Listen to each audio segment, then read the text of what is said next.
Capes on the Couch podcast is for entertainment purposes only. Dr. Issues is a psychiatrist, but he is not your psychiatrist and does not have knowledge of your individual situation. For any personal mental health concerns, please consult your own healthcare providers. For medical emergencies, please call 911 or the designated number in your area immediately. Remember that you are not alone and help is out there.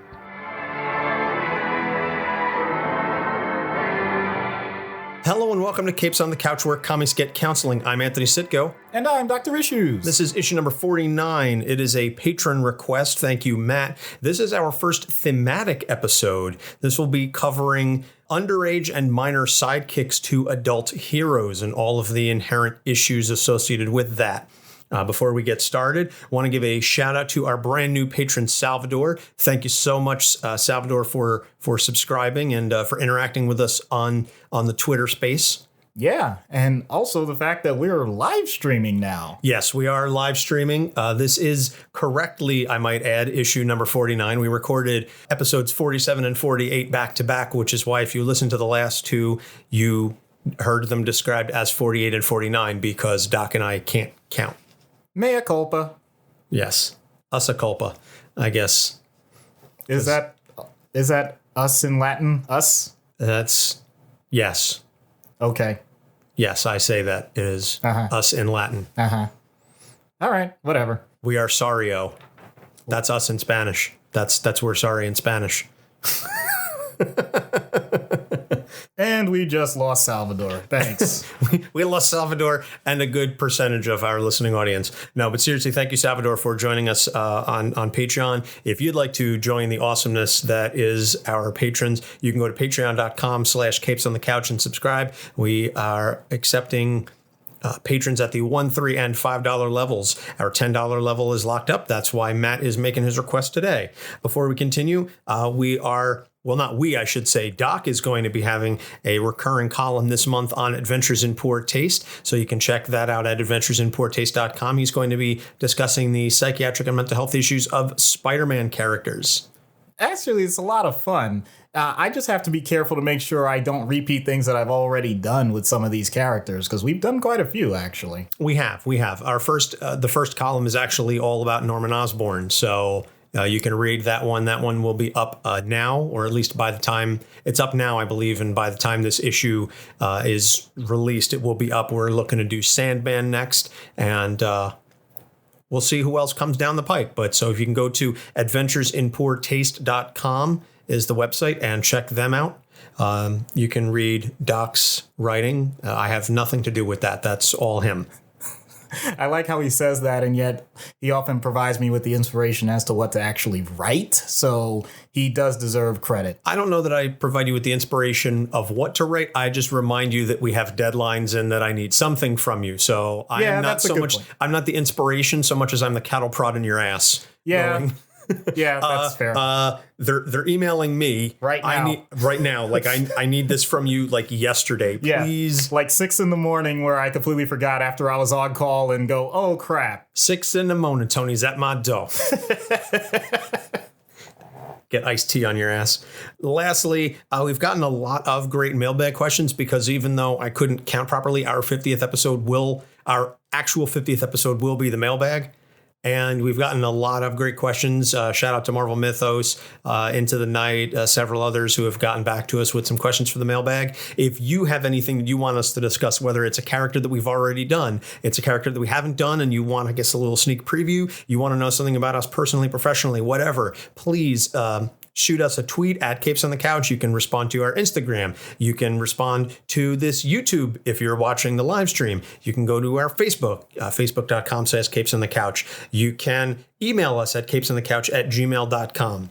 We are welcoming any and all questions. I think it's going to be a fun mailbag. I've taken a look at some of them so far. I don't want to think that much on them because I would like it to be much more of a spontaneous response. But so far, the questions we've gotten have been pretty top notch.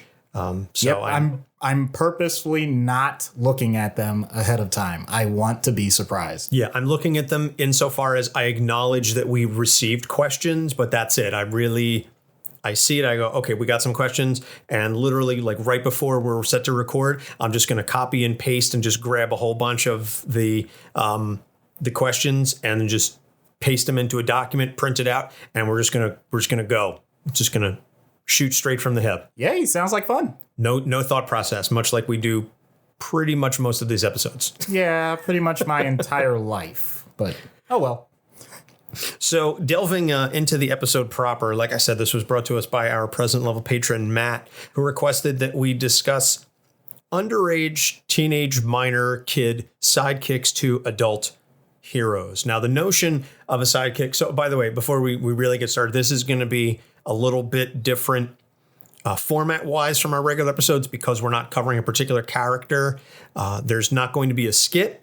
There's not really going to be a treatment section per se. We can discuss some things in a very top level, but because there's not a particular situation that we're looking at with a specific individual or specific pairing, we're really not going to be able to discuss treatment. So this is going to be much more of an open-ended, free-flowing discussion. If anything, I feel like, and I know you always laugh at me, but I feel like I may have a lot more to say about some of the relationships and back and forth because we're not delving into the psychiatry on these so much. So I feel like I'll have a little bit more to contribute other than just sit back and let you talk and then say, yeah, I agree with you.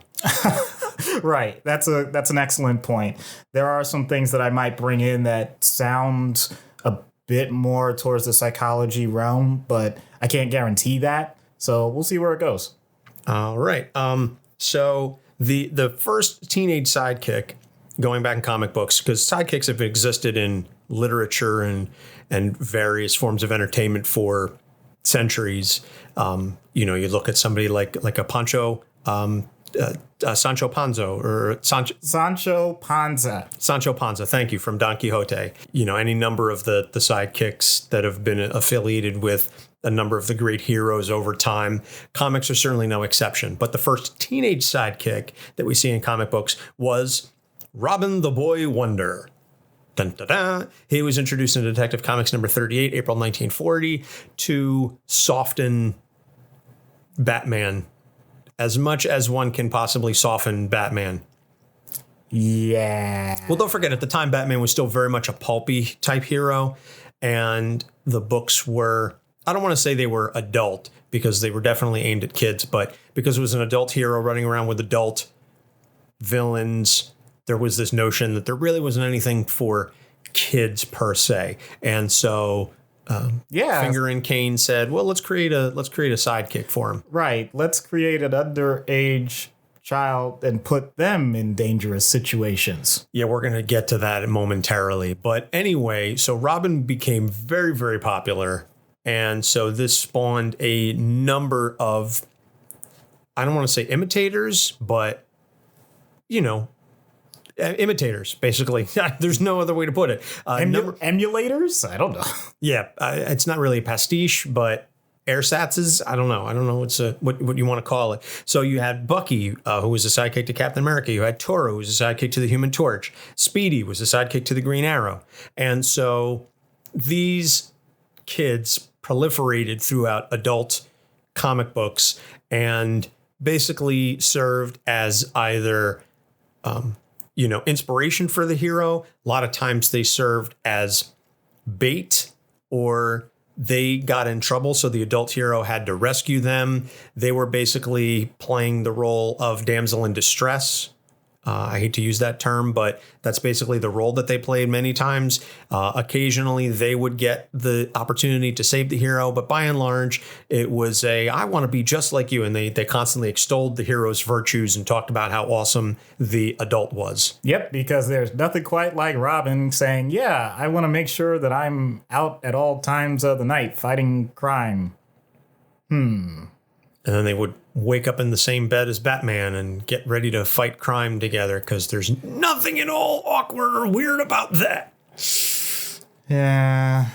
Well, I guess there was. Yeah. So in 1954, Frederic Wertham, a psychiatrist who I was reading a lot about his backstory, and if I could just diverge for a moment, he gets a lot of flack, understandably so, and deservedly so, I would say, among the comic book community for his book, which we're going to get into in a moment. But prior to this, he was very instrumental in a lot of the psychology of African Americans being subjected to prejudice and racism, and a lot of his studies were used in the Brown versus Board of Education decision to explain that separate but equal really wasn't equal at all, and that it was having a negative effect on black students. So I know he gets a lot of flack, and we're gonna delve into that in a moment, but Frederic Wertham did, prior to this, do a lot of good.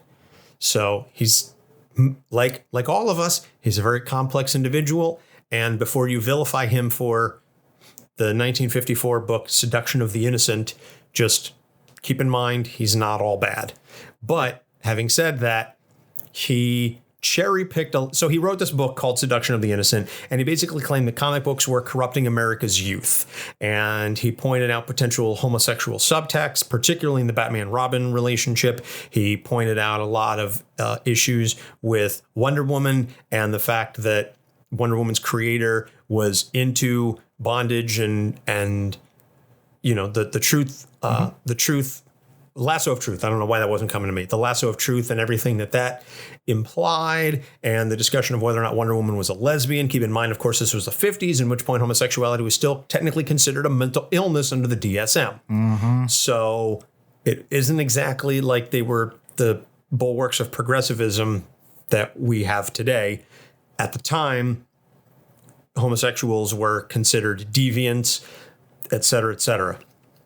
And so it was a lot of homosexual subtext. There was a lot of graphic imagery, particularly in EC comics, Tales from the Crypt, and those types of horror stories. Very graphic imagery. If you look at comics from the 40s and 50s, a lot of those very pulpy books, zombies or zombie-esque, because I don't know that the term zombie was used much, but it was the notion of the undead. You had vampires, that very horror imagery. And it was some really wicked cool stuff. I mean, we look at it now in 2019 and go, wow, that's really, first off, amazing artwork, but also just the graphic imagery. Yeah. But by the same token, it was being marketed towards kids. And so Frederic Wertham said this is corrupting them. Again, he was cherry picking data. He was basically, I don't want to say the Jack Thompson of his time. For those of you who know Jack Thompson and his one man, crusade against Grand Theft Auto and how terrible video games are. But it was basically that notion of they're being corrupted by, like now we hear video games. And Well, there was a period of time as well with television, certain shows. I don't know if probably the number of viewers we have are familiar with Beavis and Butt-Head and the kerfuffle that caused, as well as Ren and Stimpy. You said kerfuffle. Yeah. All of those types of cartoons when they first came out. Yeah. All of the imagery that portrayed. So this has always been an issue in media as a whole. First of all, who are you addressing as the audience? And whether or not that was your initial intention, who's actually watching or listening or reading, et cetera, et cetera. Yeah. And then, oh my good, can children see this? Can children watch it? Do they know about it? What's going on? What impact is this going to have on them? Meanwhile, the number of children that use comics as an escape from some pretty bad circumstances in their life, where they were seeing things that were probably much worse than anything that an imaginary character was going through. That's another perspective. And or the possibility that they draw strength from the comic book characters as a way to deal with whatever horrible scenario they're in, that if Captain America or Batman or Superman, whatever, can get through this, I can survive this because, they're fighting this big villain who wants to kill them. And I'm dealing with a dad who comes home and beats me, or whatever the case may be, that I can do this too. And that they draw strength from that. But no, let's just focus purely on the fact that there's some weird looking stuff in here, and therefore kids are going to be corrupted. So DC, Marvel, all of the big comic publishers, they got together and said, we're going to self-regulate, or the government's going to do it for us. So they created the Comics Code Authority, which was created in the mid-50s. And this really tamped down on a lot of the stories that were being told. And I think we discussed this briefly in the Joker episode, that the Joker really changed how he was portrayed because he was basically neutered by the Comics Code. Yeah. That the villain always has to lose, that That the hero can never be really put in any sort of major peril. Weapons had to be shown a certain way. You couldn't mention drugs at all, even to say that they were bad. And we're going to get into that later when we discuss Speedy, because that was a huge story for them. But the notion that anything that's corruptive or potentially negative has to be just whitewashed at all, completely eliminated. So it really changed the comics industry for decades. So thanks, Frederic Wertham. I know you did a lot of good, but you really screwed the pooch on this one. Yep. It basically allowed for several discussions that could have been had because they were introduced in a relatively safe medium. And instead, people decided, especially young children in certain circumstances, would rather experiment for themselves instead of coming to their parents or their parents even noticing that these things were becoming topics and therefore addressing the issues ahead of time before they became major problems later in life. Yes, I'm projecting. Yes, I'm giving a direct stance on how I feel about all of this, but I'm also doing it because it's personal to me. This really is how I viewed the world. I realized that fictional media is not a direct representation of everything there is in life, and it allowed me to have very adult discussions at a young age that I otherwise wouldn't have been able to have. I wouldn't be able to process these things if I didn't get exposed to them in a different way. So the idea that other people would be able to regulate before I ever get the opportunity to read, to hear, to see in a different format than just, heaven forbid, seeing someone die. Heaven forbid, someone getting shot. Heaven forbid, someone getting abused. The idea that I would have to get that from what's the most violent, aggressive, and potentially scarring material that we get? The news itself. Let's be honest about that. I'm not saying that the news doesn't have to exist, but the idea that people that are creative, that people can create stories that can have different lessons that you can start to pull from, that you could have a group of people that are willing to discuss that on a mature level, sometimes immature, let's be honest. You want to eliminate that by self-legislation? I'm not exactly sure that's the way to go. Yeah. How many times you read in the news and you go, I couldn't make this up if I tried? So to your point, the news is more violent and horrific sometimes than the most outlandish and creative stories we can concoct. But I digress. So as we progress through the decades, later comics explore the roles that sidekicks have. And in many cases, they change, they retcon the justification for the sidekick accompanying the hero. I know that Bucky became an assassin, for example, and he was doing things that Captain America, as the paragon of virtue and right, wouldn't entirely feel comfortable doing. So Brubaker in particular, during the Winter Soldier storyline, basically said Bucky was actually a teenage assassin who was conducting covert missions. So that whole thing where he was just some gee-golly kid who happened to walk into Captain America's tent while he was changing, that story in and of itself was just a little weird, because that's the original story, is that Bucky happened to go into Steve Rogers' tent and see Captain America with his cowl off and go, by golly, Captain America is Steve Rogers. And Steve basically says, okay, you can hang out with me, but you have to keep your mouth shut. That's awkward AF. That's really problematic if you look at it 70 plus years later. Yeah. But at the time, unsophisticated as it was, the kids reading this said, oh, okay, and just accepted it and moved on. Does that actually give some insight into how society wanted to view the adult-child relationship? That it didn't necessarily have to be a direct parental figure, but that for the most part, adults can be trusted and that their job is to protect children under all circumstances. I'm going to put a positive spin on it. Oh, absolutely. I think if you look at the way we view parents and adult figures with kids then versus now, not that there wasn't some shady stuff going on 70 years ago, but you could, parents trusted friends and colleagues, whatever, with their kids to pick them up from school and do things like that, take them out, scoutmasters, etc., sport coaches on little league teams, etc. Now, nobody trusts anybody. And I think that's a detriment, particularly, and I'm gonna soapbox for a moment here, particularly grown men. Grown men are never trusted around kids. Male teachers are never trusted around their students. Scoutmasters, whether coaches, etc.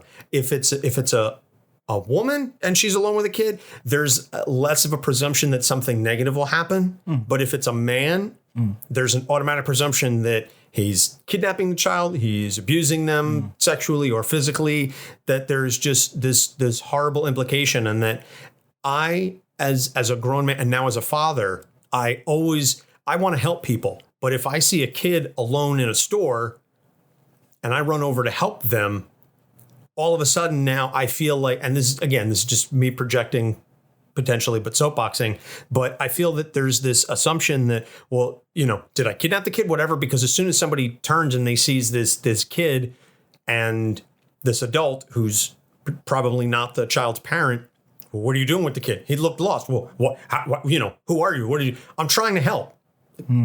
Back off. Like, I'm not saying that's ever happened, but I've read enough news stories where that has happened, that it gives people like me pause, and that just further exacerbates the problem. I hear you. I can't say I disagree, but I will also point out that at this point, I think there have been plenty of examples for both genders where that type of situation has presented itself. And not just from a gender standpoint, but also a racial standpoint or other ethnicity standpoint. If you don't look enough like your parents, then there is an underlying suspicion. Oh, absolutely. That's what I'm getting at. I'm not saying that it's automatic. I'm just saying that people are on high alert. Yeah, particularly for like biracial children, et cetera. If you have, a black parent and a white parent and the child looks darker, if the white parent's out, well, is that your baby? Oh, did you adopt? No, that's my. Did you kidnap them? Like, no, or vice versa. If the child is lighter skinned and the parent is darker skinned, there's that negative assumption as well. So that's a whole other thing. We could really delve into a whole side topic on all of that. I've noticed we haven't really even gotten into most of the true pairings, and we both have gone soapbox, one each right now. Yeah. Well, this is a topic I feel that at least tangentially can be associated with so many things that are sources of really, really good discussions and conversation. So, but I want to bring it directly back to the material, though. You've described so many of these developing sidekick, mentor, mentee situations. They're all male so far. Just an observation.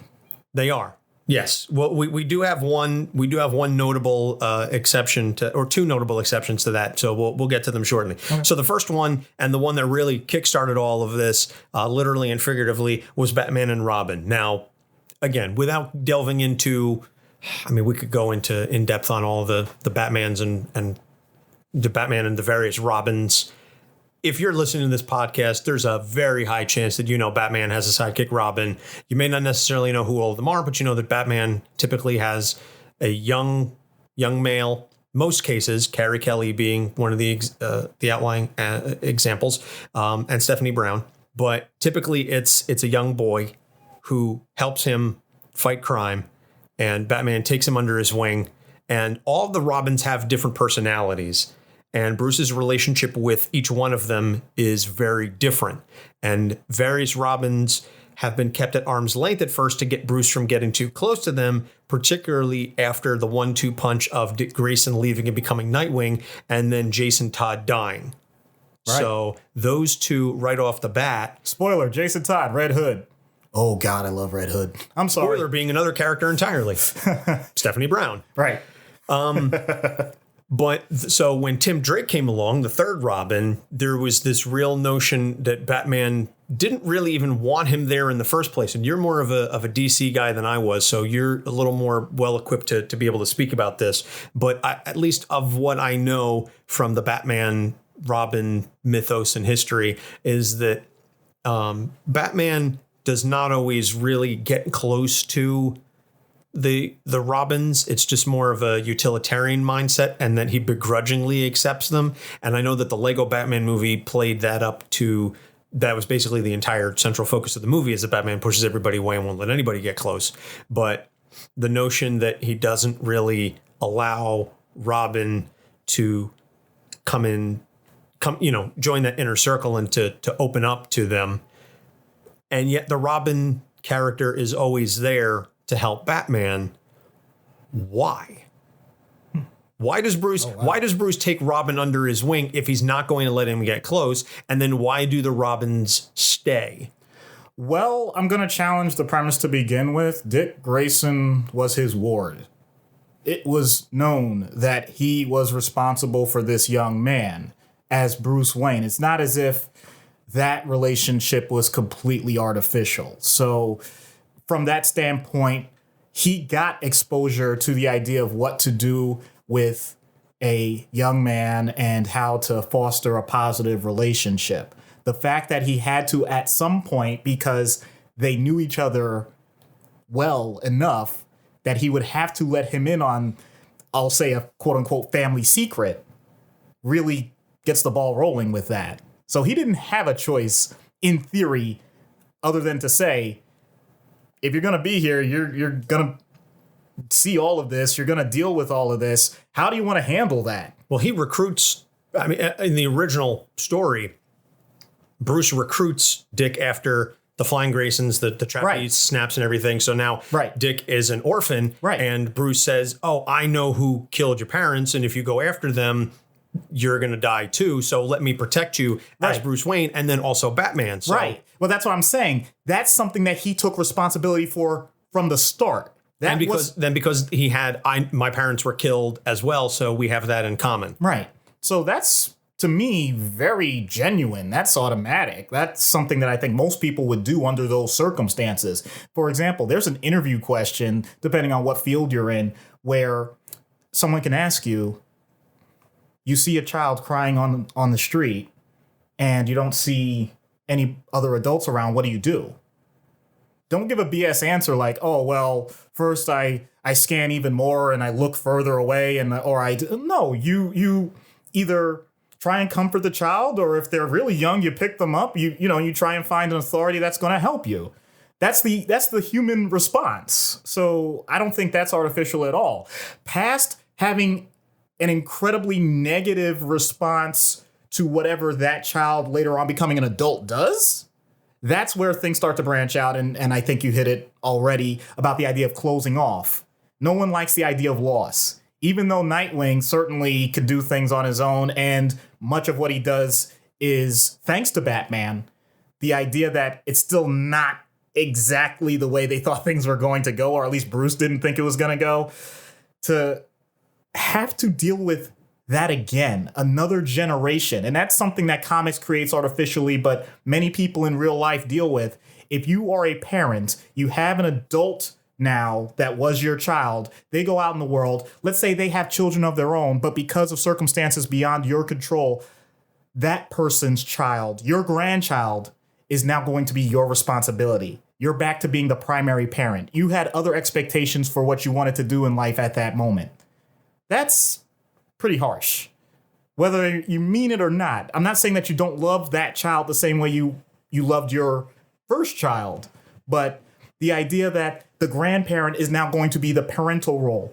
I'm exaggerating for the sake of demonstration, but I think that's what Batman is experiencing over and over again now with different Robins. You already mentioned different personalities. I'm saying also different circumstances throughout time. There are goals that he has for his own life, and the idea that he's always drawn into because of what he does, he's going to be that person that young people will aspire to be. He gets thrust that upon him when I'm sure he has his moments of reflection saying, wow, I chose to do this once. I really meant to do this once. So there is some level of resentment that can build up. Not automatically, but just these bits and pieces. And in a way, it creates the opportunity for the next Robin to find their own voice and prove themselves to him, that he or she is worthy to continue to work with someone like Batman, even when he doesn't want it. Because as you said, Batman is incredibly utilitarian anyway. He's not going to harm a person that is looking to be his sidekick, but he's certainly not going to make it easy. It's going to be rough. It's going to be a test day in and day out to make sure that you meet the standard where you're going to be able to stand on your own 2 feet. So from that standpoint, I think, I don't know if someone other than someone that purposely creates a foster environment is willing to do that time and time again. If you're a foster parent, then you have the anticipation that you're taking in children that are going to have their own issues that you're going to help them navigate. But if you weren't that and you had it thrust upon you, then it's going to be an interesting battle. That's being done actually quite well right now with the current run by Tom King. Oh, yes. Oh, yes. I'm sorry if I don't want to give anything away, but please read, the current Batman run. It is fantastic because it's really delving into deconstructing Batman, who he was, what his goals are, and what does he build from when everything is torn down, including the people around him. So I think it's actually being handled better now than previous runs with just the other random different Robins. Just an opinion. Okay. Well, we'll have to give that a shot. We do love our Tom King here on this show. Next relationship, Captain America and Bucky. So now Bucky started off as this mere teen sidekick, and then Bucky was presumed dead for decades. And in fact, it's funny that we're following this up with Batman and Robin, because the expression for a long time was no one stays dead in comics except for Bucky, Jason Todd, and Uncle Ben. Well, 2/3 of them are back now. Hey. So I don't think Uncle Ben... I don't honestly remember off the top of my head if Uncle Ben has ever been brought back. I'm sure maybe in some side, like a What If or some alternate, maybe MC2. I don't know. I'm spitballing here. If you know of an area of a universe in which Uncle Ben was brought back, well, I mean, doesn't stay dead. Well, I mean, I know my family eats his rice all the time. But God damn it. Not that Uncle Ben. No, not that Uncle Ben. Nah, you sure? Positive. Maybe he was adopted. Okay, I'll stop now. I apologize. Not really. I think that's funny. Yes, it is, but I hate giving you the satisfaction. Anywho, okay. So Bucky was resurrected in 03, 04, whenever the Winter Soldier storyline was by Ed Brubaker. He said, you know what? I have this idea. We're going to resurrect Bucky. We're going to turn him into this assassin, this brainwashed assassin who's been kept on ice and resurrected. If you've seen Captain America, the Winter Soldier, it's basically that storyline with some Red Skull and other stuff associated in it, but the essence of Bucky being resurrected as this brainwashed assassin who has no recollection of his life as Bucky is definitely accurate. Then the Cosmic Cube comes in and returns his memories, and oh my God, I've done terrible things. So since that resurrection, he's been back about 15 years now. He's reintegrated himself into the Marvel Universe. He's a hero in his own right. He was Captain America for a spell after Steve's death. And so that is a relationship that is very much, that is different, I would say, than the Batman-Robin relationship, because that one has been shown, particularly since the retcon, that they're much closer in age than they were in the beginning, where Steve was in his mid-20s and Bucky was like 12. Mm-hmm.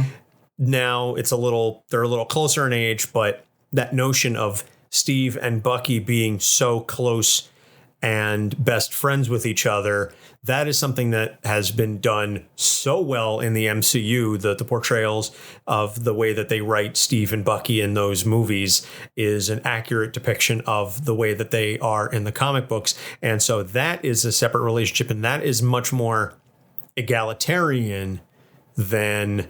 And I would say, and I would even dare say healthy, although I'll leave that to you to be the ultimate arbiter. But I would say that the Cap-Bucky relationship is a lot healthier than, say, Batman-Robin, because it's more egalitarian. First of all, me being the reflection of health, that's often said of doctors, and that scares me for different reasons. But anyway, to get to your point, I liken this to a situation where you've had a close friend in school, let's say high school, because by then you are developing your own independence somewhat. You have your own personality, and not necessarily the same grade, though. In other words, let's imagine like a freshman and a junior. Like there's just that separation. They're going to have sort of different social circles. They may have different experiences on a day-to-day basis because of where they are and what they're thinking of at the time. Freshmen in general are looking to frickin' survive. Meanwhile, juniors are starting to look at college or whatever careers they're thinking of and majors or their relationships with their girlfriends or what they're going to do. But if for whatever reason, be it circumstance or actively sought out or other common friends, whatever, you end up becoming close, you don't notice much after those initial transitions. So yes, for that moment, things are very different. Or in the case of Cap and Bucky, originally, it was older guy, younger kid, and he's going to just develop along that path, but they got separated for whatever reason and came back together much closer. So be it. I'm not even automatically chalking that up to the age part, but just saying those types of circumstances can be incredibly fruitful because the older person or the person with more experience, let's say, can pass on things to the younger person without it sounding alienating. There's no difference in generation. So even if they're artificially have different experiences, in other words, Captain America did not do the exact same things that Winter Soldier did, clearly, but they were both soldiers. They're both people that respect a regime that as long as they're doing what they think is what's going to benefit society, they will continue to do so no matter what. When you have a mutual understanding that we are going to work towards a common goal and you are there with me by my side, even if we're not exactly at the same point in our lives, we can bounce things off each other. We can have different perspectives that broaden our ability to handle multiple circumstances. So it's the blend of a mentor, mentee, student, teacher, whatever you want to call it, insert stereotype here, and actual friendship. And I do agree with you that that is something that can be incredibly healthy. So as long as everyone continues to communicate that that's what they want, in other words, when Bucky becomes Captain America, it didn't mean it was the end for Steve Rogers. As a matter of fact, wasn't there a Captain Steve Rogers, like kind of around the same premise? In other words, it's okay for someone else to take this mantle. If it's you, then you're the best person I could think of. If it's someone else, I know that we'll still do great things together. As long as you maintain that communication, then those types of blends of personalities and different experiences slightly changed, even if the external circumstances were vastly different, they can maintain their bond and pretty much deal with anything that comes their way. So yeah, I'm totally on board with that being considered a positive. Okay, so now moving into the third relationship, Barry Allen and Wally West, the Flash. Numerous Flashes. Barry Allen wasn't the first. It was Jay Garrick, then Barry Allen. Wally West started off as Kid Flash because that same lightning thing happened twice. So I guess lightning does in fact strike twice in the same spot. So Wally starts off as Kid Flash, then becomes the third Flash after Barry's death, and then he becomes more powerful than even Barry. So here's another example of the sidekick coming into their own. But I don't know that this one has the hero, the sidekick stepping up into their own hero, much like, say, a Dick Grayson becoming Nightwing.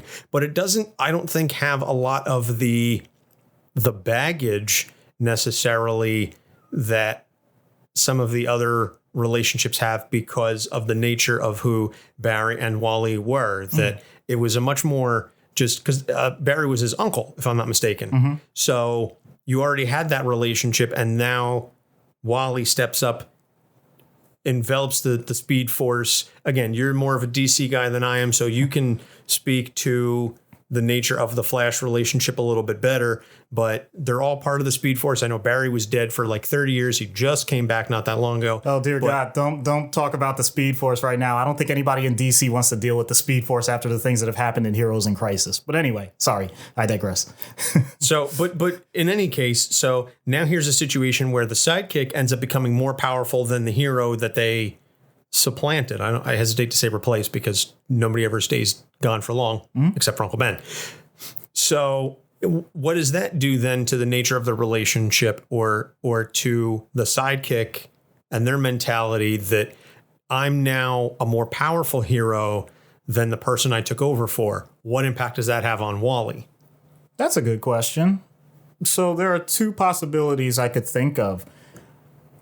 And they have to do with what Wally's expectations were in the first place. Did Wally want to be Barry?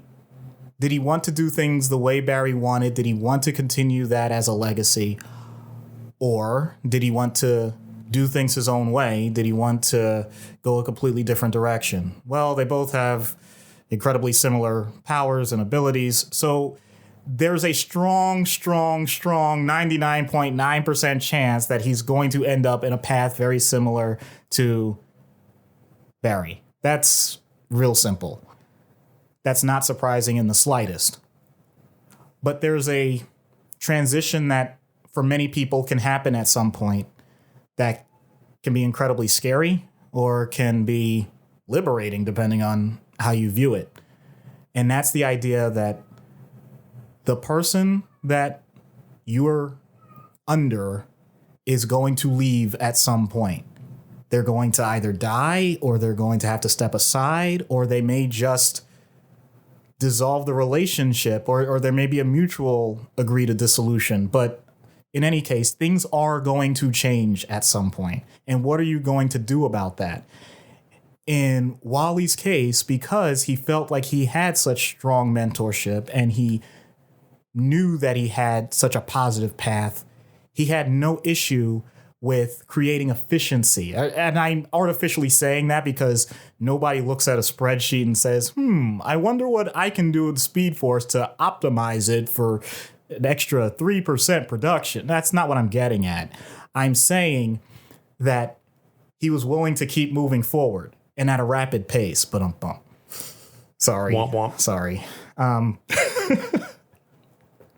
No, but the point stands that he knew that at some point he was going to be the person that would be responsible for everything going on.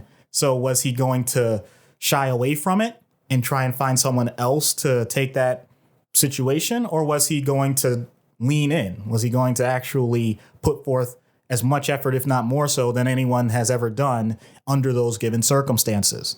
The number of times that a business has been created and the person that was the understudy takes over that business, may take it in a slightly different direction, but then ends up with greater profits, greater popularity, does more than anybody ever imagined for that particular industry, all because they kept the same principles of the person that was before them, but had a slight difference in vision or a slight difference in aptitude and talent. Because even though Wally and Barry had the same abilities, that doesn't necessarily mean they had it all in the same quantities or developed it in the same way. Barry was basically doing it from scratch, and sometimes you get an opportunity to do the remix, and it's just a little bit better than before.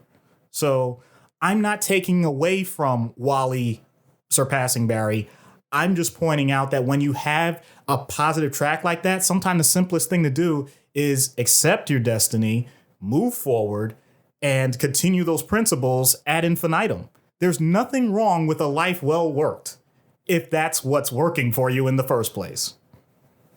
All well stated. Yeah, the notion that he was able to take that because he had such a good mentor and become a better hero by putting his own stamp on it is, I think, something it's a very interesting notion. And also the idea that just because they have the same power that they use it in different ways. I mean, look at the various Green Lanterns. Mm-hmm. Just even just among the Earthbound Green Lanterns, they all have the same power, but they use it in very different ways. Their constructs are different, and they attack the villains in a different way because of who they are. So I think there's a lot to be said there.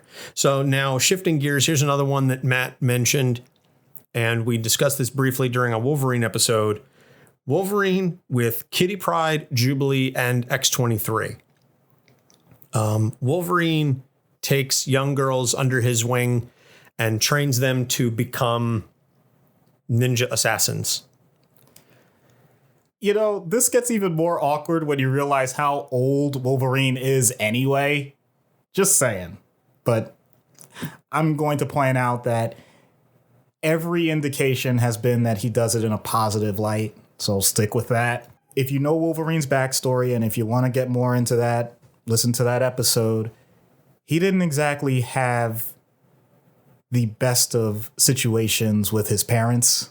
And so the opportunity to be a parental figure to those that have none or have poor ones themselves is a wonderful thing. He's the example, unlike Bruce Wayne, like I said, that no matter what is willing to be that foster person. He is always going to put himself out there and say, no matter what you've done in the past, I'm willing to give you a clean slate. Or because Jubilee was fairly innocent, she just happens to have a lot of things blow up around her. That's not her fault.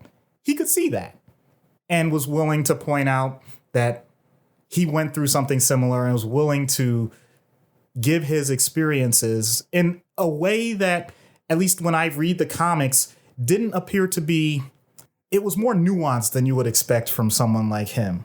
Because in every other way, he's viewed as this gruff, aggressive loner. And yet, whenever he's talking to someone that he's willing to foster, he not just tones it down, he changes the perspective. He really tries to look at it with empathy with whatever it is that they're going through.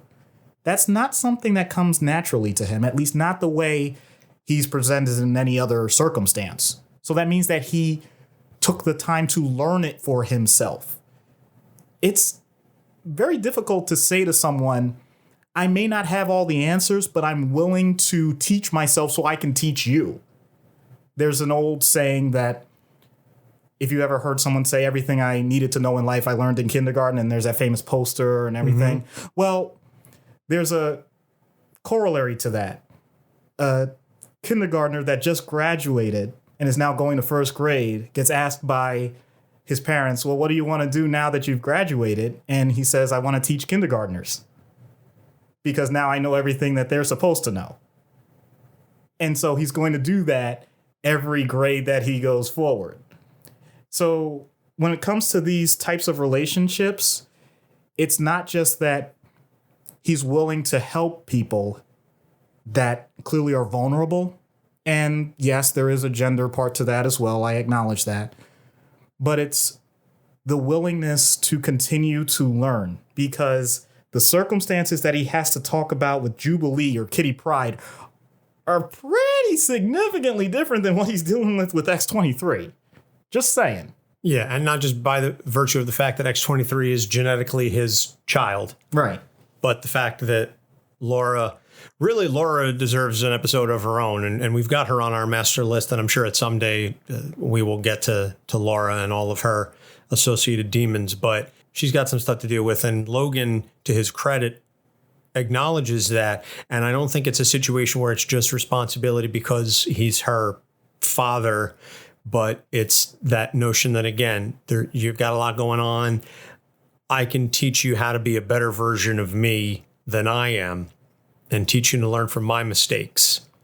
And I think that speaks a lot to Logan's character and what he's willing to do. Moving next to another male-female relationship outside the big two, Big Daddy and Hit Girl.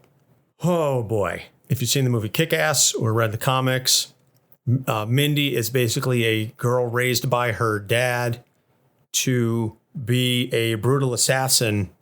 And this is what she's raised in, literally from birth. And the movie's if I'm not mistaken, and I could be speaking out, but the movies gave it a little more of the rationale that I think something happened to her mother, and her father was a former cop, and therefore wanted to make sure that she could protect herself. If I recall correctly, the comics, he just has delusions that he wants to raise a really badass little girl as an assassin, but he doesn't have that grounding reason for it. So it makes Big Daddy's motivations even more outlandish and out there. If I'm not mistaken, I concede. I've seen the movie. I saw the first one. I didn't see the second one. I saw the movie, and I've read about the comics, but it has been a while. Wow. But if I'm not mistaken, Big Daddy had no real justification. He told her that's what it was, but that's not actually what the reason was.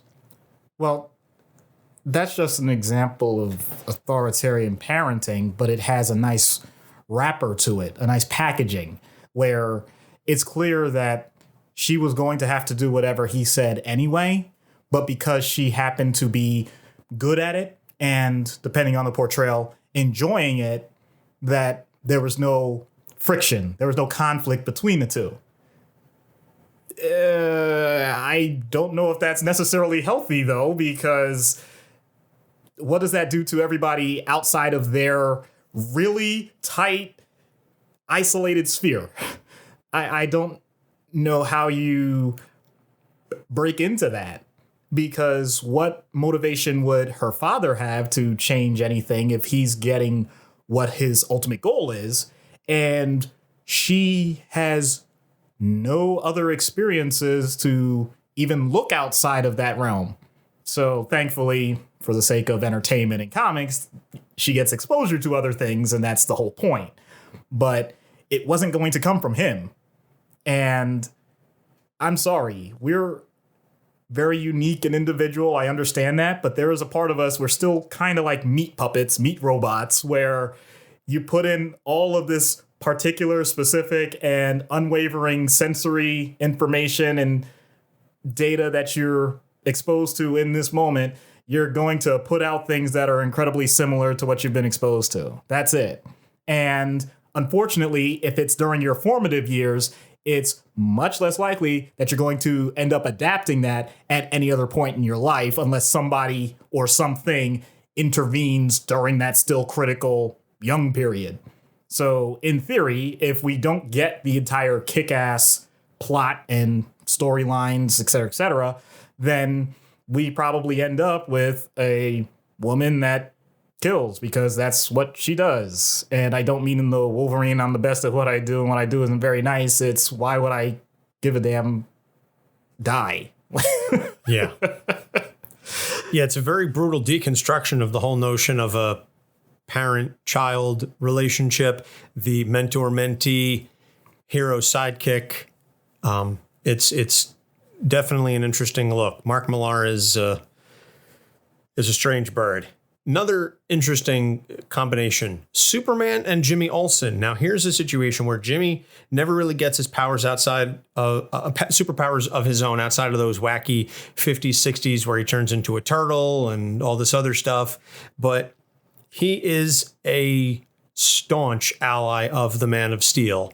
And this is a relationship, and I would argue it's similar but different than the Superman-Lois relationship, because Lois is not a sidekick. She's the love interest, but Jimmy is definitely the sidekick, and he idolizes and worships Superman, and he will do anything he can to help assist Superman in any way, shape, or form. So this is an interesting relationship because, like I said, so many of the other ones, the sidekick is powered or otherwise trained by the hero.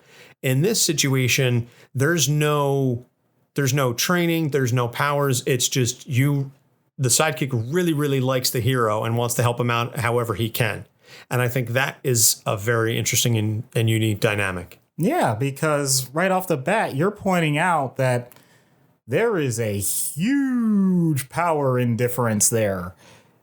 You can make the argument that Jimmy often creates more of a hindrance than a help, per se.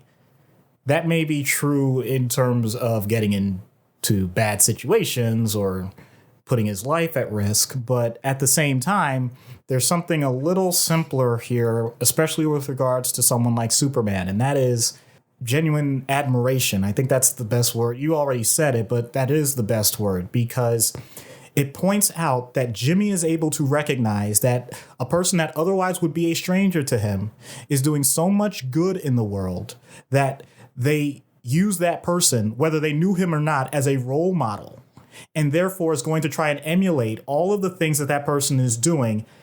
And I think he would do it irrespective of whether Superman knew it or not.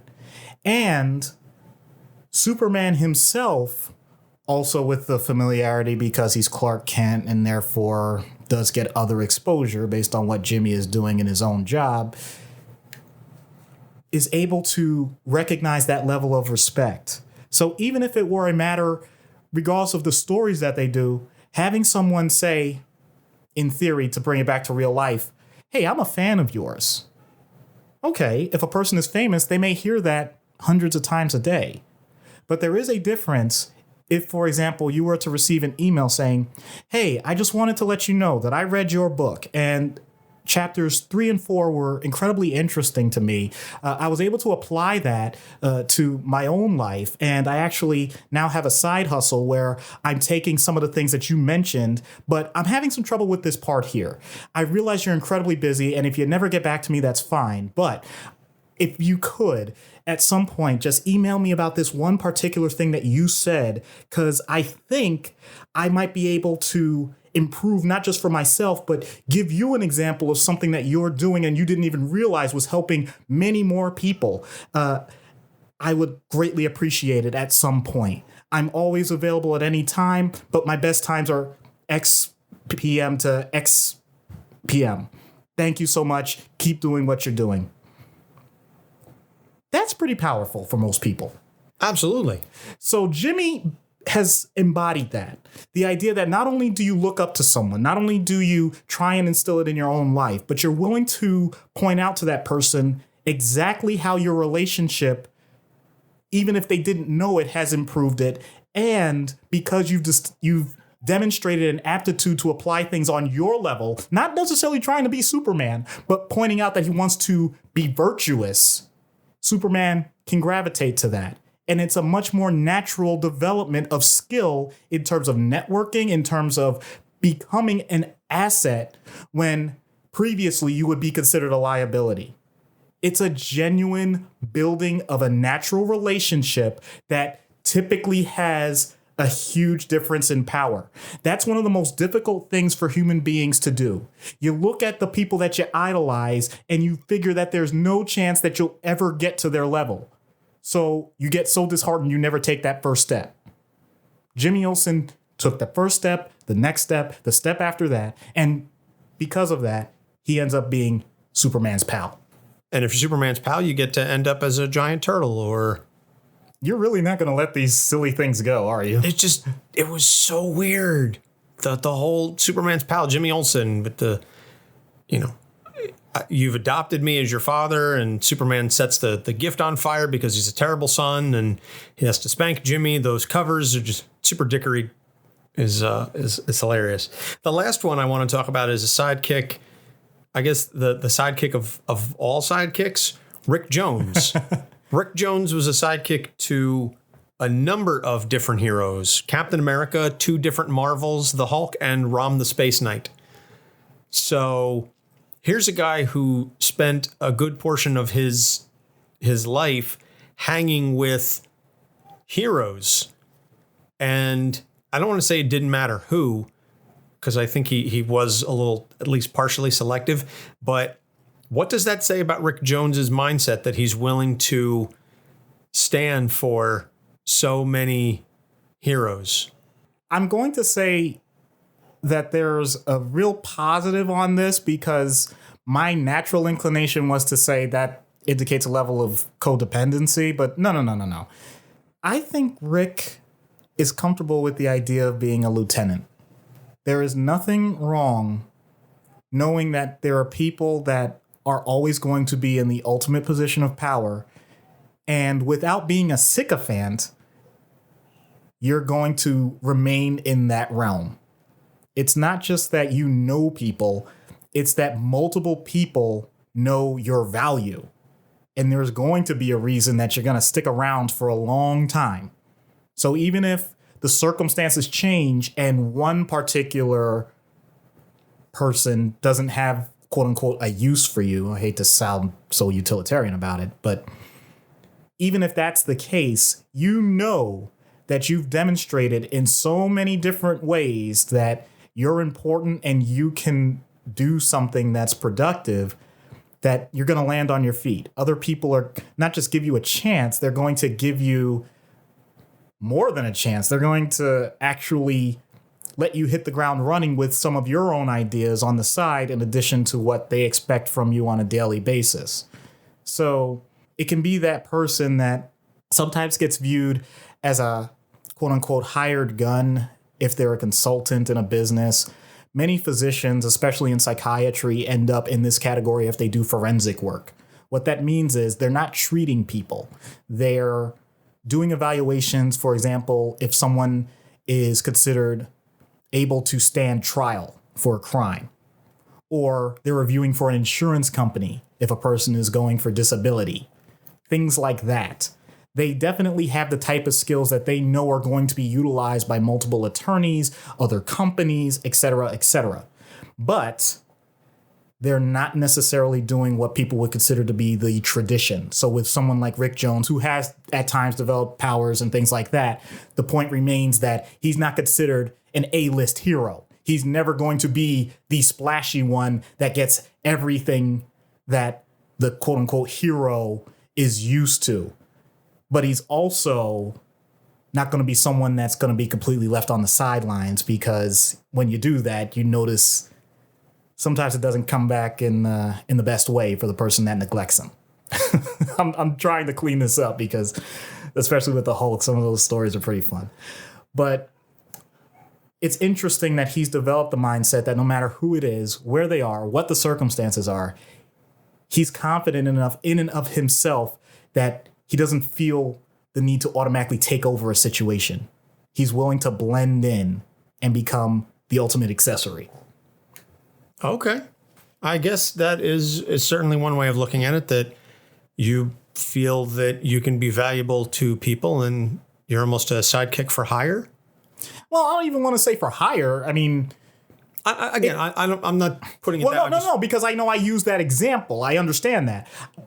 My main thing is sometimes people look at the idea that someone is a sidekick and it's somehow inferior.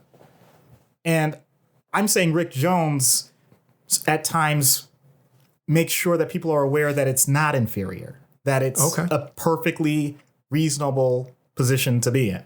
That's all right. That's fair. So now Matt wanted to know about some real life examples, and we're going to delve into them in a little bit. But the one that he brought up, and I feel like this one is going to garner some discussion, potential controversy even, in the idea of a mentor-mentee relationship, of which there are too numerous to count, but one in which there is a level of fantasy and fanaticism that is similar to comic books. In the real life example, his suggestion was John Allen Muhammad and Lee Boyd Malvo. And for those of you that aren't aware, that is the Beltway sniper from 2002, 2003. So we're going back 16, 17 years, quite a ways. But John Allen Muhammad was the mentor to Lee Boyd Malvo. John Allen Muhammad was later executed. They were both arrested and tried. Muhammad was executed. Malvo is currently serving multiple life sentences.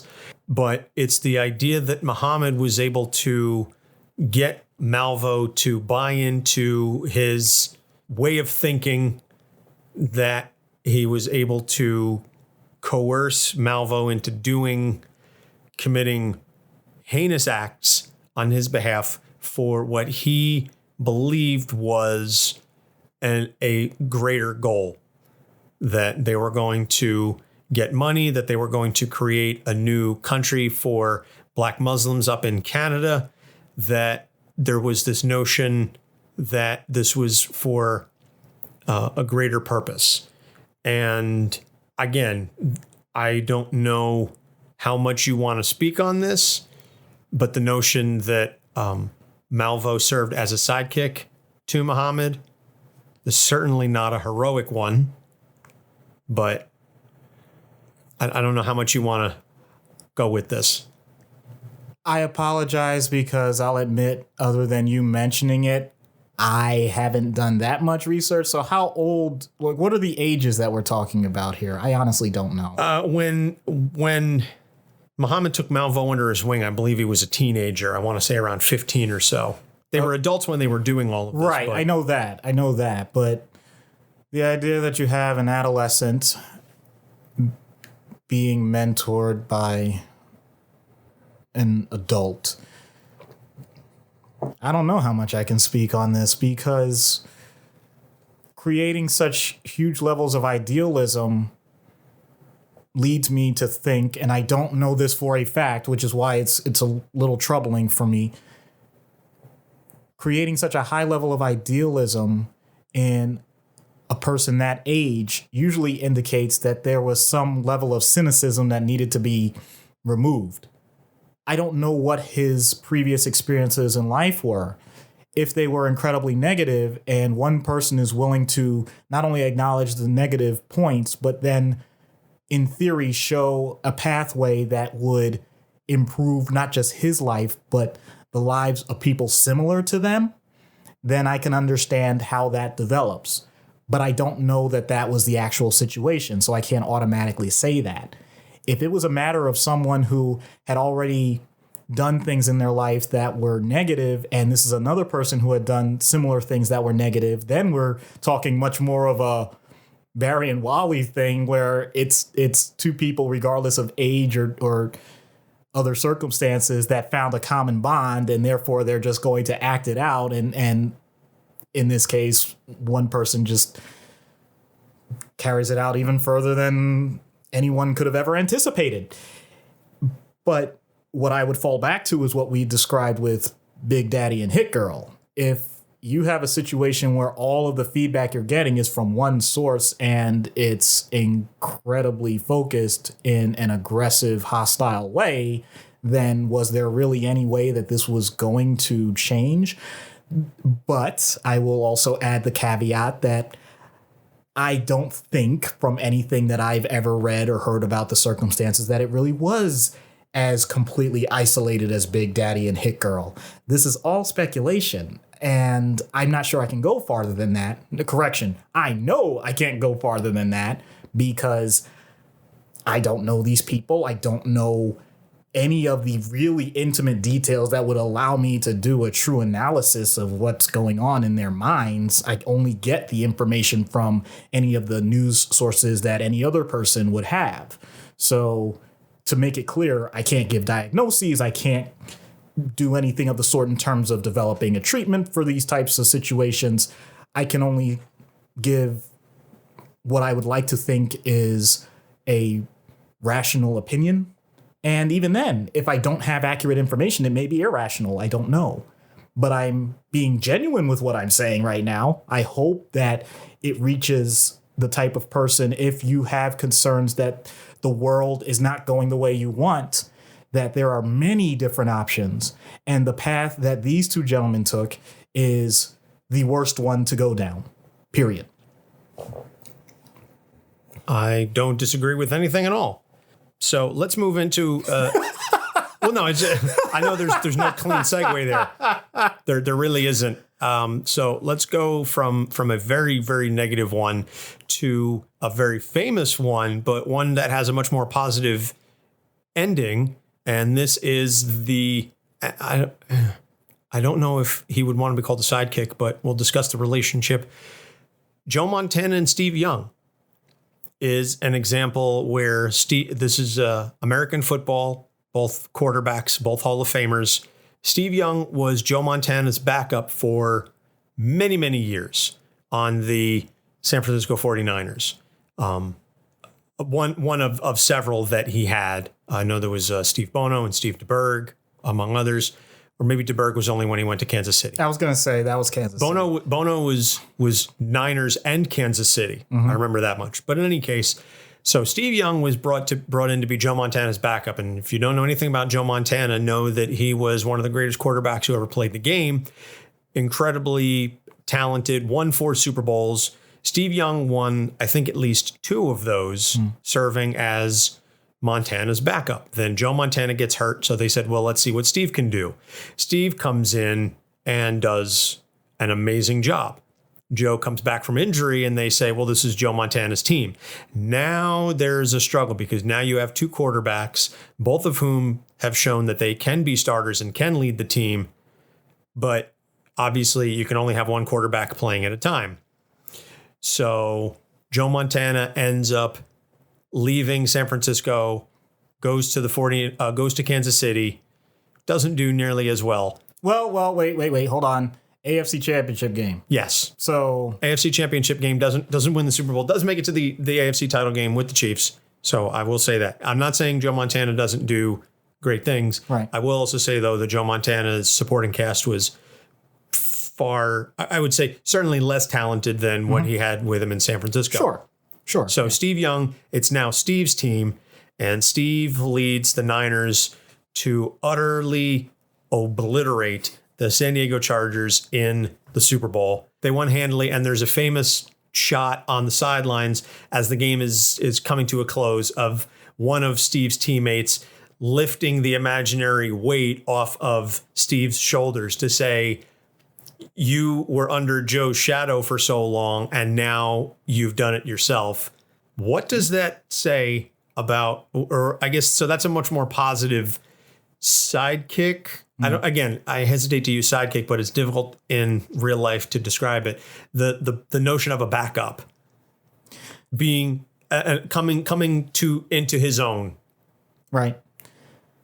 Because now they're both in the Hall of Fame. Exactly. They both achieved massive success.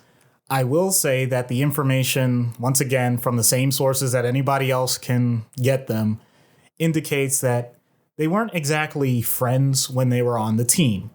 Part of that was because initially, Steve Young had definitely demonstrated talent, and that's why the 49ers wanted to make sure he was on the team.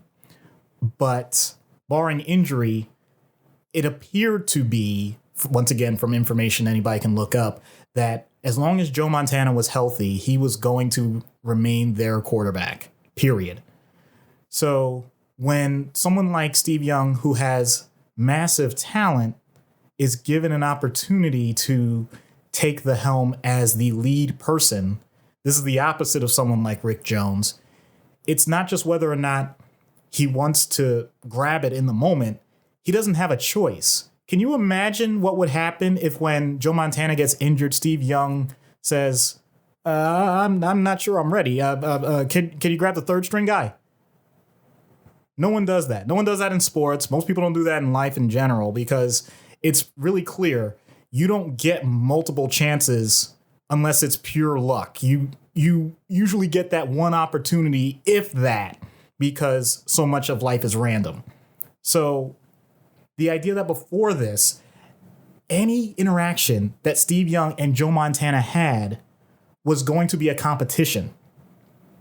In other words, heaven forbid, forget injury, if Joe Montana threw 5 interceptions for 5 straight weeks, I don't know why I'm fixated on the number 5, but just random example, do you really think he would have remained quarterback that long? Of course not. Poor performance over long periods of time usually leads to massive changes. And Steve would have had his opportunity much sooner. So from that standpoint, you have incredible built-in antagonism because Steve Young, in theory, would want Joe Montana to fail. And Joe Montana wouldn't want the extra pressure of someone like Steve Young taking his job. Having said that, especially over the most recent years, Steve Young is an analyst for, I forgot, I don't know if it's still... I think CBS. Which ESPN. One of them.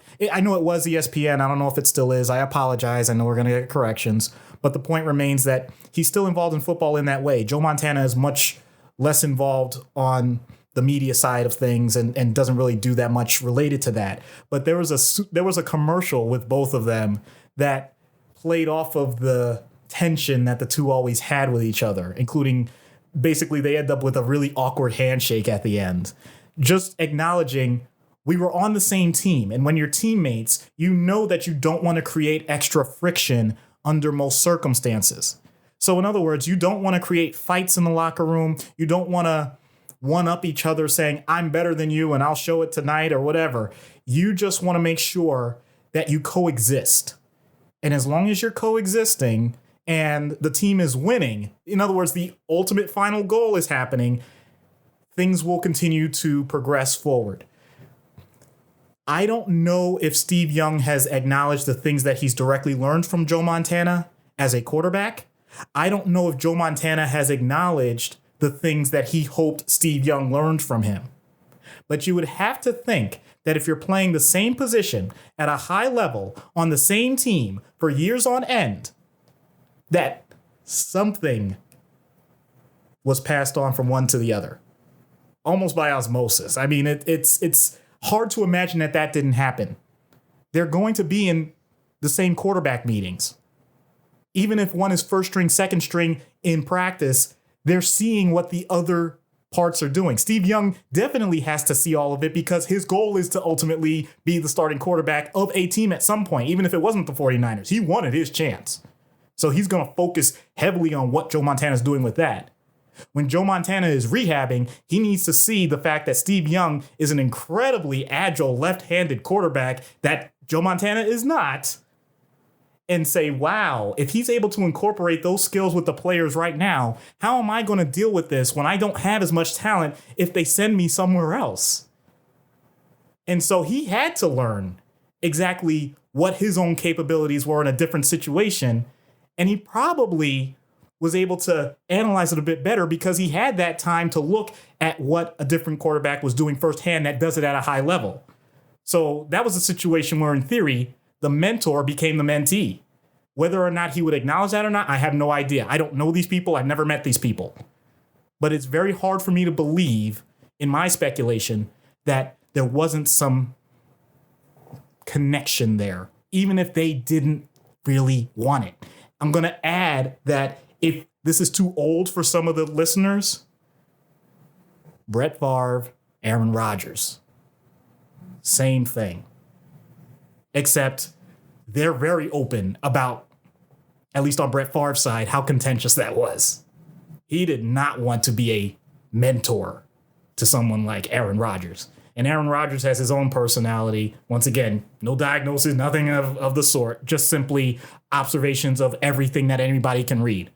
But when you have direct competition within your own system, you may not have wanted to be a mentor, or you may not want to remain a mentee. But if you want the highest level of success, you darn well better be paying attention. All right. Now, I'm going to totally throw this out of left field because we're talking mentors and mentees. And I guess this is maybe a little precursor to next week's or the next episode's mailbag. Might not. Your mentor. Who have you learned from the most in your career? I will just say I'll keep it professionally. And who would you consider yourself a sidekick to or a mentee of? And what impact has that relationship had on you professionally? I know we didn't plan for this, but as we were talking, the question came to me and I feel like I have to ask it. My head is spinning right now because this actually is it's a low point in my life. I'm not saying that as like melancholy as it sounds, but I'll admit I tend to be my own odd duck. So I definitely have a few psychiatrists that were a part of my training that I consider to be incredibly intelligent, had fantastic bedside manner, and I don't think I'll ever live up to them. So I don't know if I have permission to say who they are, so I'm not going to go that far. But I can think for myself that, yes, there is a person, one of whom has one of the greatest stories ever, where he literally came from communist Cuba and was a salesman there, even though he had full training in psychiatry as a psychiatrist, because that's what he needed to do to make ends. And he literally had to go through the water and touch ground in Florida. And he told me the story of the suit that he wore, and he didn't know he was supposed to take the tag off the sleeve when he had his first interview. And he is one of the most brilliant psychiatrists, has his own private practice and everything, but taught me so much. Even as a resident, he was, I would say, better than many of the attendings. And I'll never forget that, because the way that he did things and the way that he just continued to learn and encourage us to learn, because when he became an attending, I got to spend some time with him during one of my rotations. It was fantastic. And I still think to this day of the things that he taught me. Now, to say that I'm continuing that with another generation, I don't know if I am. And I don't mean that in such a negative way. I'm saying that my job doesn't have a residency attached to it or things like that. So I'm not able to go that far with that. But I am going to go ahead and say this. And this is where they may not expect this. And I don't know if they'll ever hear this. But I do have one family member that is about 10 years off from me. And she's smart as a whip. She's currently doing fantastic things in the healthcare field. And I know from what she wrote about me at one point that she clearly viewed me as a mentor. So even though it didn't continue in that way for that much longer, the fact that it even happened is one of the greatest things that I'll remember for the rest of my life. So without naming names, I'm sorry. I know for some people this is where they get lost because I'm being so vague. I apologize. But the people that I'm talking about, if they ever hear this, one of whom is probably going to be like, what on earth are you mentioning me for? I'm doing my job. And the other one, I hope she appreciates it. So, that's a fantastic question. I'm glad you asked it. No problem. I'd like to think I come up with good questions every once in a while. So I don't know, as I said, as we were discussing early on, I don't really know that there is a treatment that we can mention because all of these relationships are so unique and you don't really want to treat a relationship, particularly one that is healthy. Mm-hmm.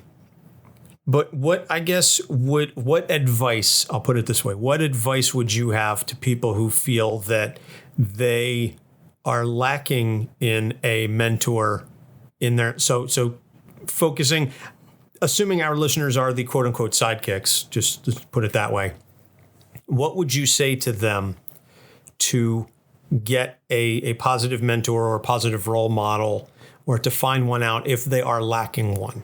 Once again, personal opinion. First thing, get rid of some of the stereotypical statements. Can I have a cup of coffee with you? Can I pick your brain? Those sorts of things. Because what you're saying is, can I leech off of you? You may not mean it that way, but for the most part, for people that already have full schedules and other things that they're doing with their lives, for someone to approach them in that manner basically says, hey, can I take some of that time and energy from you so that I can get better? People in general don't want to hear that. I think I gave already a decent blueprint for how someone can approach a potential mentor with the Superman Jimmy Olsen situation. You have to point out, also with Rick Jones, you have to point out that you have value and that you're willing to create a relationship with another person.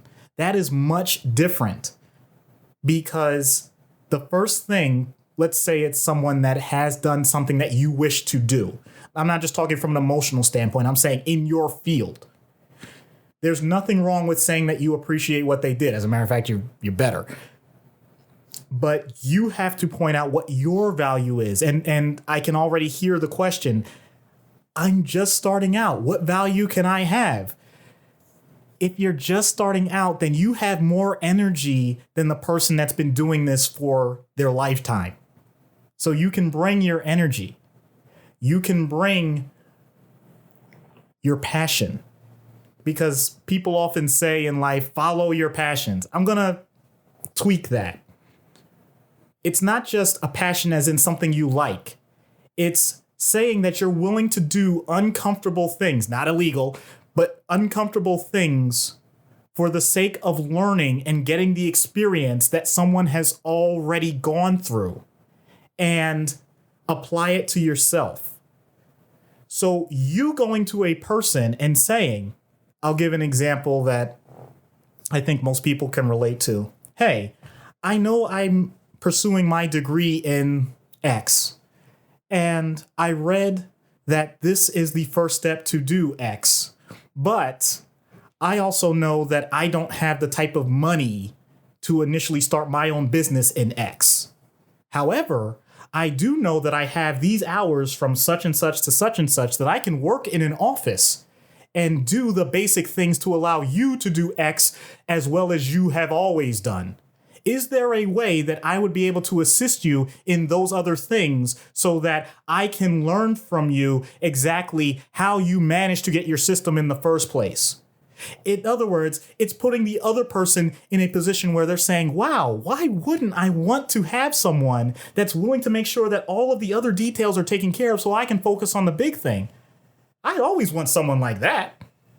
So when you approach it in a win-win circumstance where they know they're going to get value from you and you know you're going to get wisdom, experience, and opportunity from them, as well as something that people don't consider, is there an opportunity that someone else that you know is available to do this if you're not, a way I can contact them? Because we often stop at the idea that if I don't work with this person, then there's no other path. If you can point out that you have that energy and effort, and for whatever reason that person isn't able to do anything in the moment, but they know people who do, then it's a much more genuine and authentic way to get that person to help you out, even though it's quote unquote a favor. They know that you've already put in the effort to take that next step. So we all go through interviews for jobs. We all do these rote things. And we go to networking meetings and we do all those things that are so artificial because you learn your elevator speech. And yet no one takes the time to say, by the way, I'm off this weekend. Is there anything that you're doing that you need some assistance with? That's way more important than whether you know where my degree is from or what my hobbies are. Talk to that person about what they need help for and help them. Don't worry about what you're doing to help yourself. If you approach it that way, there's a much more significant chance that you'll have some success. There's plenty of books about this. I could probably think of them later on off the top of my head, but I don't have it in the moment. But that's been the better way to go about things. Oh, I'm sorry. Never Eat Alone. That's a great book about it. Just the idea that you're trying to develop positive relationships with people that are genuine above and beyond anything that you have in terms of your own personal or business goals. Okay.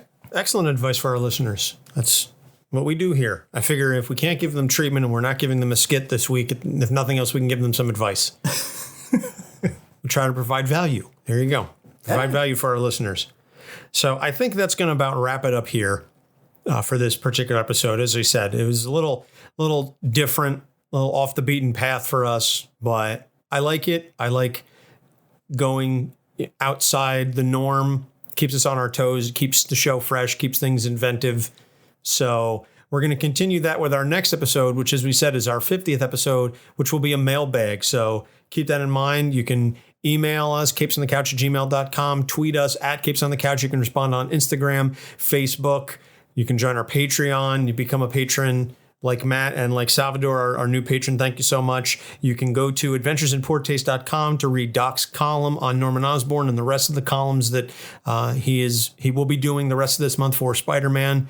Thank you to AIPT for inviting us to join you. I know that we got a request from Kate at Ignorance Was Bliss. She wants to do a collaboration with us. So by the time this episode airs, I think it will be just before her live show, which is July 12th in Chicago. So you can check out iwbpodcast.com and IWB Podcast on Twitter for information on that. I think that's about all we've got. Can you think of anything else? Any other plugs that we need to make? No, not really. I just want to know, when are you going to, let me step out of your shadow and actually be a man myself? I'm tired of being your sidekick.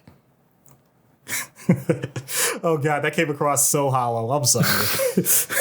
No, because I can't. I mean, there's nothing better than having positive partnerships in life. And the more you can develop, I'm not talking polygamy, people, the more you can develop, the better your life is. Absolutely agreed. So thank you so much. For Doc Issues, I'm Anthony Sitko. Thanks for listening. We'll see you next time. Capes on the Couch podcast is for entertainment purposes only. Dr. Issues is a psychiatrist, but he is not your psychiatrist and does not have knowledge of your individual situation. For any personal mental health concerns, please consult your own healthcare providers. For medical emergencies, please call 911 or the designated number in your area immediately. Remember that you are not alone and help is out there.